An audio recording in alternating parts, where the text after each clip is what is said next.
আসসালামু আলাইকুম ওয়া রাহমাতুল্লাহি ওয়া বারাকাতুহু। সম্মানিত দর্শক, আপনারা কেমন আছেন? আজকে খুব ইন্টারেস্টিং একটা ভিডিও নিয়ে আপনাদের সামনে উপস্থিত হয়েছি। ভিডিওর থাম্বনেল দেখেই আপনারা বুঝে গিয়েছেন আমি কি বিষয়ে আজকে ভিডিও দিতে চাচ্ছি। তো সম্মানিত দর্শক, সুমাইয়া তানজিম আপুর অনেক গজল আমার চ্যানেলে আছে এবং আমার প্রতিটি চ্যানেলে প্রতিটি গজলের ডিসক্রিপশন বক্সেও সুমাইয়া তানজিম আপুর চ্যানেল লিঙ্কও দেওয়া আছে।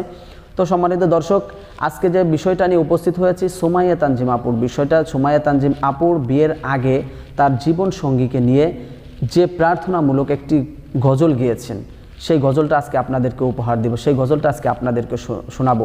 যদি শুনতে হয়, যদি সুমাইয়া তানজিম আপুকে ভালোবেসে থাকেন তাহলে সম্পূর্ণ ভিডিওটি কন্টিনিউ করবেন, এবং যদি আপনি আমার চ্যানেল নতুন হয়ে থাকেন তাহলে অবশ্যই চ্যানেলটি সাবস্ক্রাইব করবেন এবং বেল আইকনটি বাজিয়ে দিবেন। এবং ভিডিও দেখার পরে আপনার মূল্যবান মতামত অবশ্যই কমেন্টস বক্সে কমেন্ট করে জানাবেন এবং ভিডিওটি শেয়ার করার অনুরোধ করছি। তো সম্মানিত দর্শক, সুমাইয়া তানজিম আপু বিয়ের পরে তার জীবন সঙ্গীকে নিয়ে অনেক গজল গিয়েছে, 3টা গজল এই পর্যন্ত গিয়েছে। তো সম্মানিত দর্শক, সে 3টা গজলও আমার চ্যানেলে আছে। আপনি চাইলে এই ভিডিওর ডিসক্রিপশন বক্স থেকে আপনি দেখে আসতে পারেন। এবং সুমাইয়া তানজিম আপু বিয়ের আগে তার জীবন সঙ্গীকে নিয়ে কোন গজলটি গিয়েছেন সেই গজলটি আজকে আপনাদেরকে শোনাবো। তো চলুন কথা না বাড়িয়ে আমরা সে গজলটা শুনে আসি।